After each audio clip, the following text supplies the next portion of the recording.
오늘 읽어주신 하나님의 말씀은 요한복음 20장 23절 말씀입니다. 신약성경 183면에 있습니다. 제가 봉독하겠습니다. 너희가 누구의 죄든지 사하면 사여질 것이요 누구의 죄든지 그대로 두면 그대로 있으리라 하시니라. 아멘. 여러분, 오늘이 9월 둘째 주일입니다. 생각해보면 추석이 멀지 않았어요. 이제 추석 명절이 가까워 오면 사랑하는 사람들 또 고마운 사람들에게 뭔가 선물을 준비를 합니다. 여러분, 그 명절 때 이제 귀성행렬 TV 보면 늘 뉴스에 여러 번 나오지요. 그런데 어김없이 그분들 보면 열차를 타든지 아니면 버스를 타고 고향으로 내려가든지 간에 양손에 선물 보따리가 가득 들려 있습니다. 그걸 안고 설레는 마음을 가지고 고향으로 가는 거지요. 그래서 명절이 가까우면 그런 고민이 약간은 될 것 같아요. 뭘 선물하는 게 좋을까? 우리 나이 드신 부모님들에게 드릴 선물, 지금까지 부동의 1위는 아마 짐작하실 거예요. 현금입니다. 부모님들은 현찰을 좋아하세요. 그런데 돈으로 살 수 없는 선물도 있어요. 특별히 우리 예수 믿는 사람들은 이 땅에는 없는 선물, 세상에는 없는 선물, 그게 있습니다. 그건 하나님이 주신 선물이죠. 하늘로부터 주시는 선물이에요. 그 오늘 본문 바로 앞에 22절을 보면 예수님께서 제자들을 보고 이런 말씀을 하세요. 제자들을 향해서 숨을 한번 훅 내 부르시면서 성령을 받으라. 성령을 받으라. 여러분, 성령을 아무나 받겠습니까? 성령을 내가 받고 싶다고 받을 수 있습니까? 이건 정말 하나님이 주시는 선물이지요. 베드로도 그렇게 설교하지 않습니까? 누구든지 예수 이름으로 회개하고 예수를 믿으면 성령을 선물로 받으리니.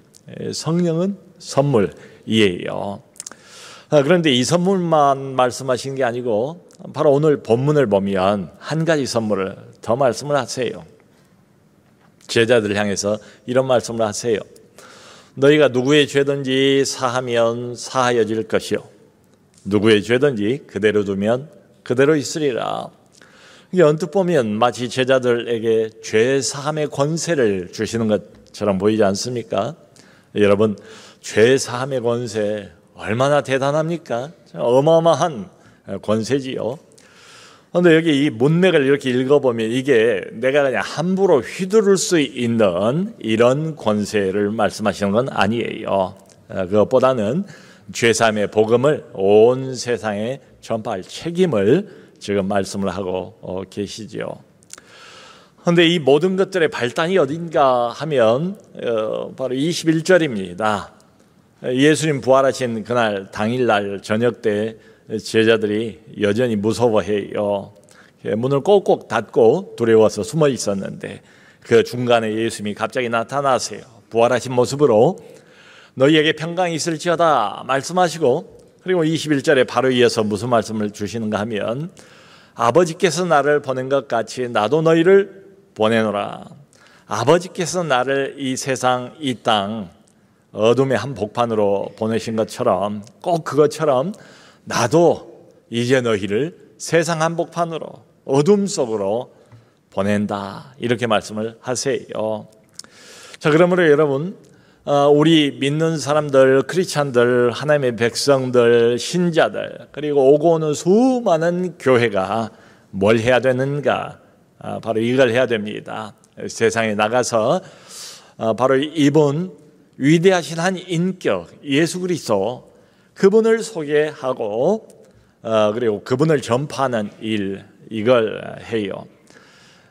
교회는, 신자는 언제나 이 일을 합니다. 지난 30년 동안 우리 남서울 은혜교회는 줄기차게 이 일을 해온 거예요. 장애인들을 섬기고 탈북자를 섬기고 주변 사람들을 섬기고 가난하고 어렵고 소외된 사람들을 섬기지만 이 모든 것들은 다 목표가 뭔가 하면 섬기는 자체에서 끝나는 건 아니고요. 예수 그리스도의 이름을 전파하고 이분의 사랑을 소개하는 수단들입니다. 방법들입니다. 그 일환들이에요. 여러분, 우리는 언제든지 이 일을 하고 그리고 어디서든지 여기서든 저기서든 직장 안에서든 직장 밖에서든 다 한결같이 이 일을 해요. 자, 이렇게 보면 지난 30년도 그렇고 앞으로 30년도 동일합니다. 우리 신자가 우리 남소른의 교회가 또 크리스찬들이 해야 될 일은 이미 정해졌어요. 딱 이 일입니다. 이 일 한 가지입니다. 예수를 소개하고 그리고 그분의 이름을 전파하는 이 일이에요. 자, 그런데 여러분, 어떤 사람이 누군가를 소개를 하려고 할 때 되게 뭘 이야기를 합니까? 여러 가지를 소개하지 않겠어요? 예를 들어서 요즘 젊은 사람들이 소개팅이라는 걸 많이 하잖아요. 내가 누군가에게 참 저 사람 괜찮다 싶어서 소개를 해주려고 그래요. 그러면 주선을 하는 입장에서 뭘 소개를 할까요? 요즘은 카톡이 발달이 돼 있어서 카톡 가지고 이것도 저것도 다 보내잖아요. 아마 그 사람의 이름을 소개하겠죠, 우선. 또 그 사람이 어떻게 생겼는가, 이제 카톡을 통해서 사진을 보내면 되니까 그 사람의 외모를 소개할 겁니다. 또 그 사람이 무슨 일을 하고 있는가, 그 사람의 직업을 소개할 거고요. 또 그 사람이 취미가 뭔가 이것도 소개를 할 것 같고, 또 대충 어떤 사람인가, 어떤 성격을 가지고 있는가, 성격도 소개를 할 것 같아요. 대단히 쾌활하고 명랑한 사람이다, 이렇게 소개할 수도 있고, 또 굉장히 따뜻하고 그리고 다정한 사람이라고 소개를 할 수도 있고 말이죠. 자, 그런데 여러분, 우리가 밖에 나가서 믿지 않는 사람들에게 예수님을, 이분을 소개할 때는 어떻게 소개를 해야 될까요? 과거에는 주로 이런 식으로 소개를 했습니다. 예수 믿고 복 받으세요. 또 예수 믿고 천국 가세요. 아니면 예수 천당, 불신 지옥, 이런 식으로 말이죠. 그러니까 이제 종종 소개해온 방법이 축복 중심으로 예수 믿으면 복 받습니다. 축복 중심으로 소개를 하기도 하고, 또 양극단, 천당과 지옥을 언급을 하면서 약간 경고성의 메시지를 담아서 예수님을 소개를 하기도 하고 그랬죠. 자, 그런데 오늘 본문을 보면은 예수님께서는 제자들에게 이렇게 말씀하십니다. 너희가 누구의 죄든지 사하면 사하여질 것이요, 누구의 죄든지 그대로 두면 그대로 있으리라. 그러니까 이 말씀을 이렇게 보면 예수님을 소개할 때 언뜻 무엇이 핵심인가 하면 죄사함.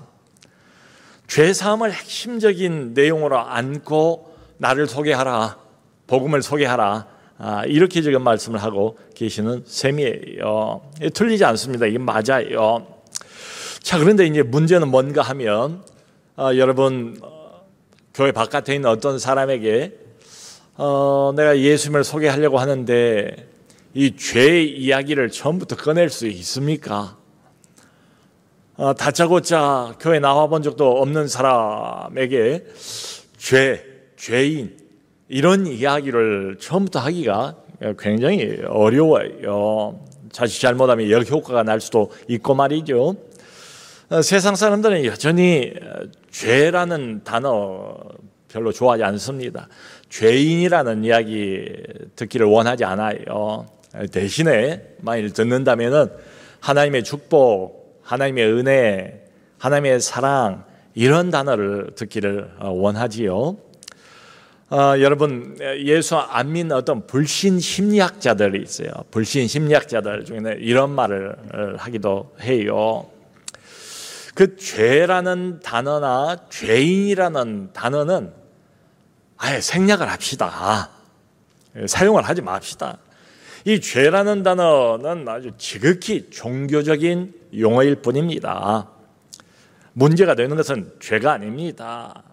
정말로 문제가 되는 것은 어떤 한 사람이 성장을 하면서 성장 과정에 자기도 모르게 갖게 되는 어떤 심리적인 결핍 상태, 아니면 마음의 트라우마, 아니면 그 사람의 어떤 내적인 깊은 상처, 이런 것들이 인간의 모든 문제를 만들어냅니다.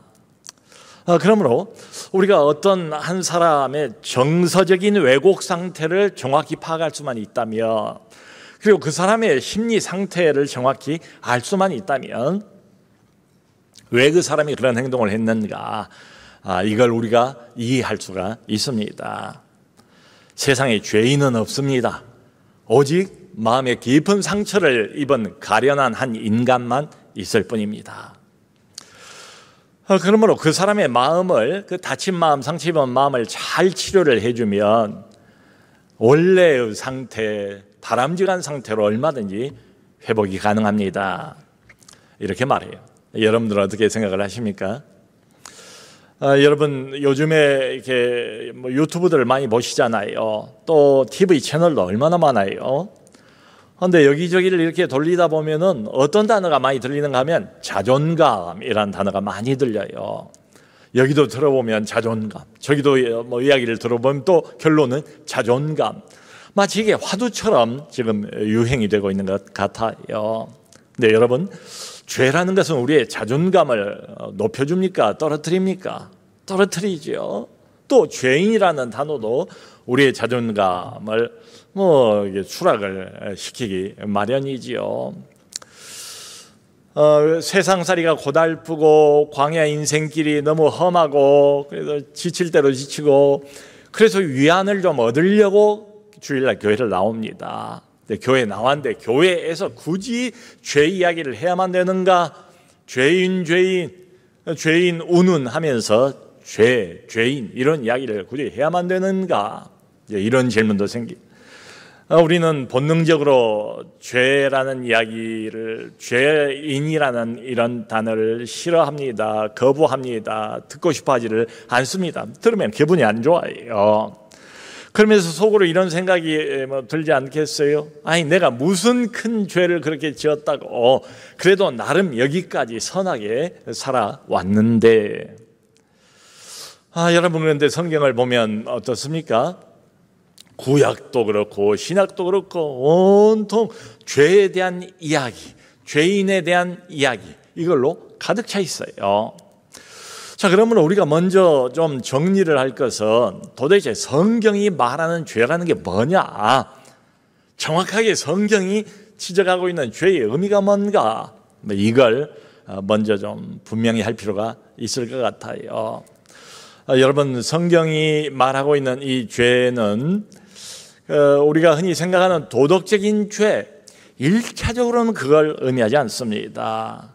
성경이 말하는 죄는 우리 어떤 행위의 죄, 행동의 죄, 이걸 지적하는 것도 아니에요.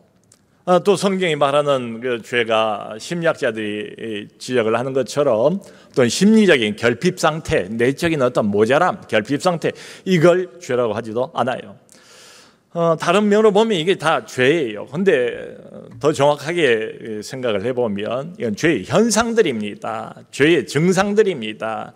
죄의 근원은 따로 있어요. 죄의 본질은 따로 있어요. 죄의 뿌리는 따로 있어요.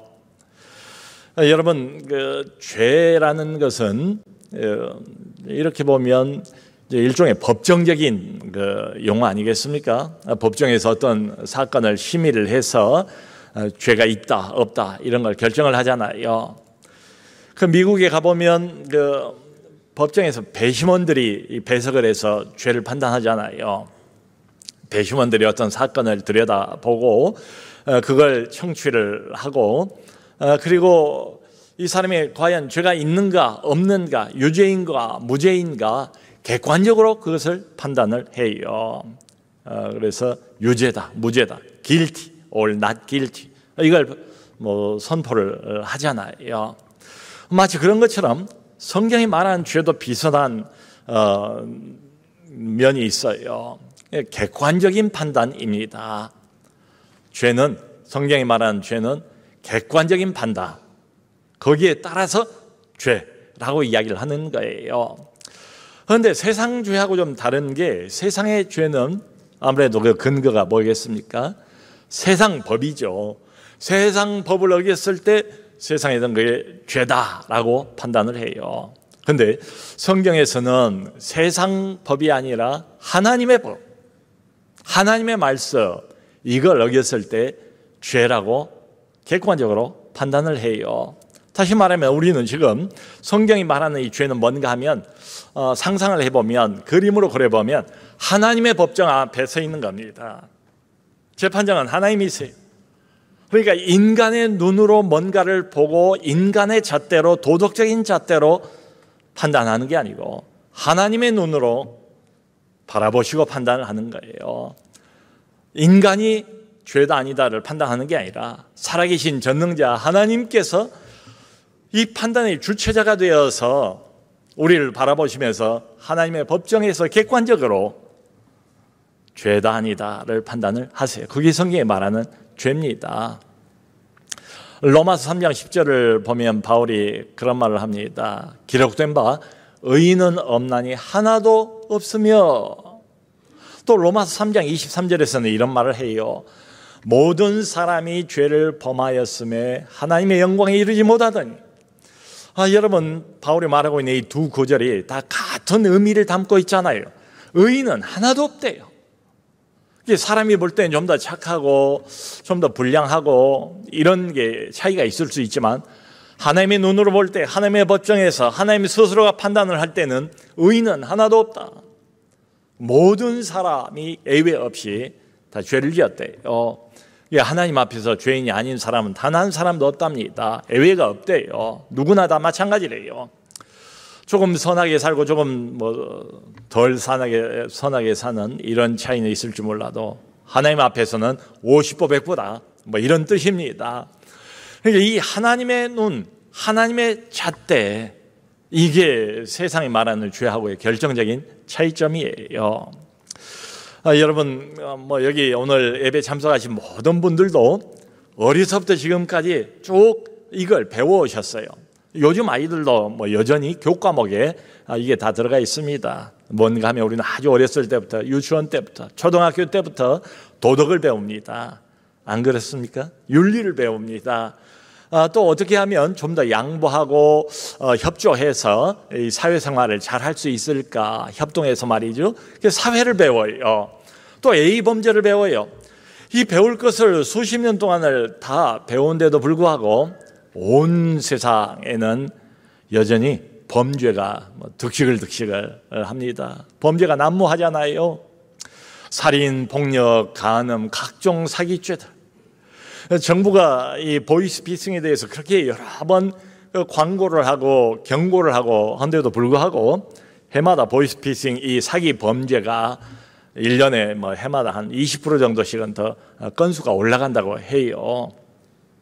그러니까 사람들의 이기심, 사람들의 탐욕, 이런 것들이 여전히 고삐 풀린 망아지처럼 온 세상을 활개치고 있지 않습니까? 어찌 보면 이런 것들을 도무지 제어할 만한 제어 장치가 없는 것처럼 보이잖아요. 여러분, 왜 그럴까요? 문제의 핵심이 뭘까요? 사람들 마음에 하나님이 안 계세요. 사람들 마음에 하나님이 없어요. 이게 문제의 핵심입니다. 이게 죄의 본질입니다. 죄의 뿌리가 다른 것 아닙니다. 사람들 마음에 아예 하나님이 안 계세요. 안 보여요. 모든 죄가 다 이것으로부터 출발을 한다는 겁니다. 여러분, 사람들은 하나님 없이 살아갑니다. 하나님의 영향력 받지 않습니다. 그리고 그 하나님의 영적인 영향력을 받기를 원하지도 않아요. 그러니까 계속 일평생 지나가면서 하나님 없이 자기 멋대로 살면서 자기 인생 안에 죄를 격하게 쌓아놓는 거죠. 쌓다 보면 나중에는 이게 태산만큼 높아지지 않겠습니까? 그러니까 살아계신 전능자 앞에서 이 죄의 부채, 죄의 빚을 언젠가는 갚아야 되는데 자기 스스로는 도무지 해결을 못합니다. 죄의 빚을 갚을 길이 없어요. 하나님이 그걸 아시고 하나님의 아들을 이 땅에 내려 보내셨습니다. 하나님의 아들이 스스로 십자가를 짊어지시고 우리가 짊어져야 할 죄의 빚, 죄의 부채를 십자가에서 그분이 대신 다 갚았다는 것 아닙니까? 그분이 다 이 죄의 부채와 죄의 빚을 십자가로 청산하셨다. 다 끝내셨다. 여러분, 이게 복음 아닙니까? 기쁜 소식 아닙니까? 이게 굿뉴스 아닙니까?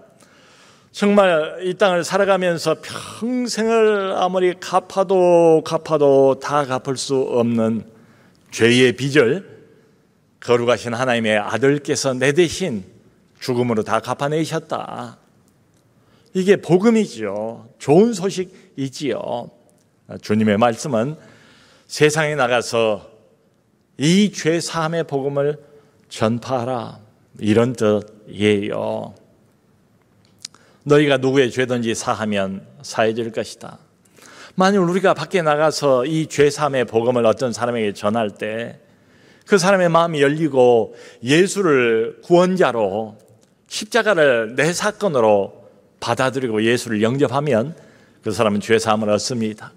구원을 받아요. 근데 이 뒤에 또 이런 말씀을 하시잖아요. 만일 너희가 누구의 죄든지 그대로 두면 그대로 있으리라.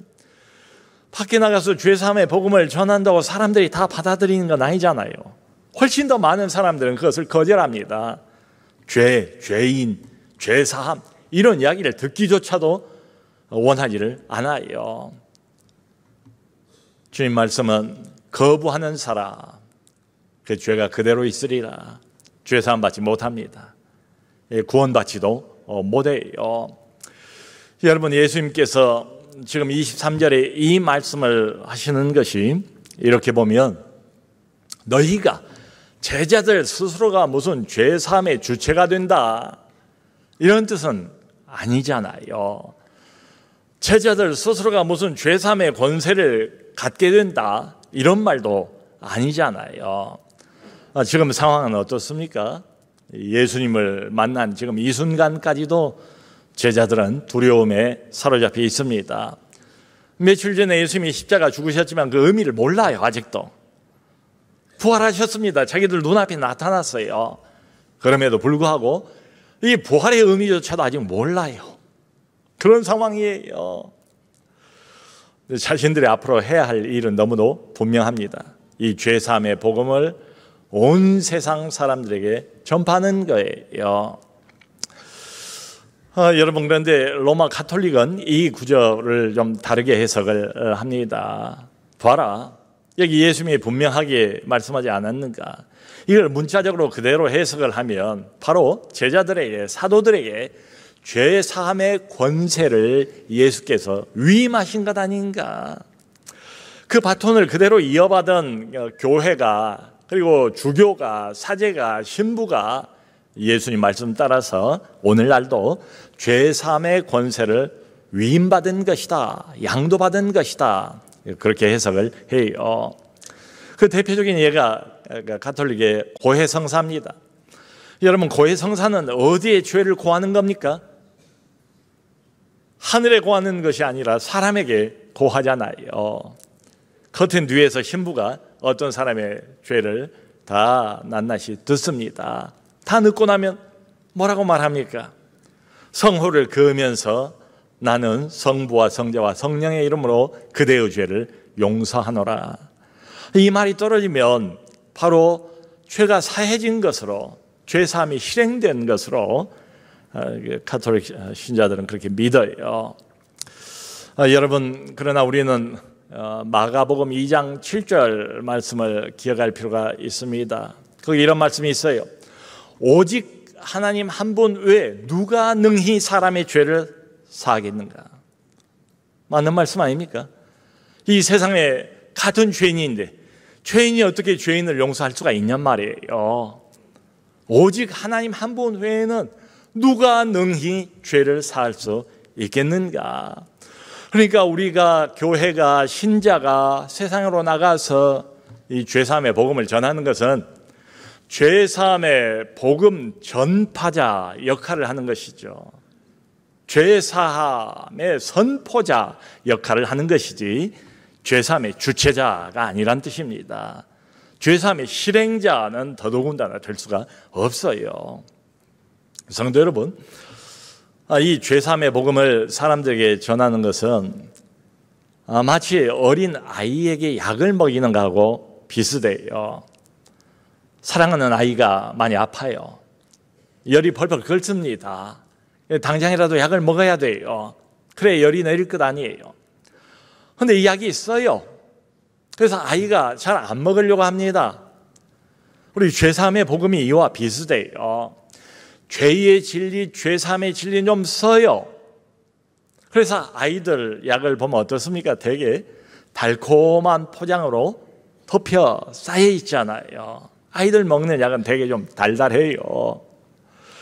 이 달콤한 포장, 우리가 죄사함의 복음을 전하면서도 먹기 좋게 받아들일 수 있도록, 마음을 쉽게 열 수 있도록 이 달콤한 포장 역할을 하는 게 뭔가 하면은 복음의 긍정적인 결과입니다. 복음의 열매입니다. 이것을 먼저 이야기해 줄 필요가 있어요. 예를 들어서 우리가 어떤 사람을 만나서 이 복음을 이제 전하려고 할 때에, 여러분 사람과 사람이 만나면 항상 어떤 관계 문제 아닙니까? 맨 처음 중요한 것은 뭐겠어요? 시작할 때는 그 사람하고 관계를 맺어야죠. 그 사람하고 뭔가 이렇게 이 컨택 포인트를 만들어야 되지 않습니까? 그러려면은 그 사람 이야기에 귀를 기울일 필요가 있지요. 내가 입을 열어서 내 이야기를 하기 전에 말이지요. 그러니까 그 사람이 가지고 있는 고민, 그 사람의 마음속에 어떤 상처, 마음속에 뭐 누구에게 말해보지 못한 어떤 외로움, 공허감, 이런 게 있다고 해봐요. 그러면 그 사람이 그런 이야기를 꺼내 놓을 때에 그야말로 나는 귀를 바짝 세우고 마음을 열고 그 사람의 말을 들어주는 거지요. 고개를 끄덕이기도 하면서 적극적으로 그 사람의 말을 이게 받아줄 필요가 있잖아요. 이 공감대를 먼저 형성하는 게 중요해요. 그러면서 나도 이렇게 반응을 보이는 겁니다. 맞습니다. 저도 그런 경험이 있어요. 정말 아무리 애를 써도 내 마음속에 공허감을 지워낼 수가 없는 이런 경우가 있더라고요. 뭐 이런 식으로 말이죠. 여러분 사람을 만나자마자 다짜고짜 그런 이야기를 들으면은 그건 당신이 죄인이기 때문에 그렇습니다 라고 그냥 직격탄을 날리면 이 사람 마음 문이 열리겠습니까? 열리려고 하다가도 닫혀버리고 말겠지요. 자, 이 사람의 말을 들어주고 공감을 해주는 게 이게 우선이고요. 근데 거기서 멈추면은 곤란합니다. 그 다음 단계로 나가야죠. 그 다음 단계는 결국 문제의 핵심이 뭔가 하는 걸 이야기하는 겁니다. 문제의 핵심은 하나님과의 관계의 문제예요. 그러니까 먼저는 공감대를 형성한 다음에 그 다음에는 하나님과의 관계 문제로 대화의 흐름을 전환을 할 필요가 있어요. 이런 모든 문제는 결국은 성경에 의하면 하나님과 우리와의 관계가 단절되었기 때문입니다. 성경은 말하기를 우리가 하나님으로부터 멀어지면 멀어질수록 어쩔 수 없이 우리 마음속에 외로움, 공허감, 불안은 더 커지게 되어 있다라고 말하고 있습니다. 이런 식으로 말이죠. 근데 이런 이야기를 들으면서도 당신이 아직도 이런 공허감과 불안감을 지니고 있는 것은 죄 때문입니다. 계속해서 죄를 짓고 있기 때문입니다. 라는 식으로 나오면 대화가 그만 끊어지고 말 거예요. 이런 이야기가 어느 정도 물이 있고 난 다음에 비로소 맨 마지막에 복음을 소개를 하는 겁니다. 복음을 이야기할 때도 복음의 어떤 긍정적인 결과, 복음의 열매, 이걸 먼저 이야기해 줄 필요가 있어요. 당신이 아직까지도 그런 어두운 생각에서 벗어나지 못하고 어려움을 겪고 있다면 이건 그야말로 이게 지금 당장 해결해야 되는 이 죄 문제가 크기 때문입니다. 지금 바로 이 자리에서 이 죄 문제 해결하지 않으면 큰일 납니다. 장차 머지않아 지옥 가고 말 겁니다. 라는 식으로 이야기를 진행을 하면 이 사람은 아마 마음을 닫고 돌아서 버리고 말 거예요. 그러니까 그렇게 말하는 대신에 지금 당신이 어떤 삶을 살고 있다 할지라도 괜찮습니다. 우리 하나님은 내가 나를 이해하는 것보다 훨씬 더 내 형편과 처지를 잘 이해하고 계세요. 내 마음의 상태까지도 하나님이 잘 알고 계세요. 그리고 그 하나님은 지금도 기다리고 계십니다. 지금 어떤 상황이라 할지라도 괜찮습니다. 지금 여기에서 삶의 방향을 돌이켜서 하나님께로 나아가면 얼마든지 새로운 시작을 할 수가 있습니다. 저도 과거에는 어둡고 힘든 삶을 살았습니다. 그러나 주님을 만나고 주님께로 내 인생의 방향을 돌이키고 난 뒤에는 새 삶을 얻었습니다. 진정한 만족과 진정한 기쁨과 하늘의 영원한 하나님이 주시는 특별한 선물을 받으면서 이렇게 살고 있습니다. 괜찮습니다. 지금 돌이키시면 됩니다. 라는 식으로 말이죠. 여러분, 미국 뉴욕에 가면 맨하탄이 있습니다. 뉴욕의 중심 지역이죠. 그 맨하탄 한 복판에 리디머 교회가 있어요. 그 리디머 교회 담임 목사는 팀 켈러 목사님이십니다. 몇 년 전에 작고를 하셨어요. 근데 맨하탄이 어떤 지역입니까?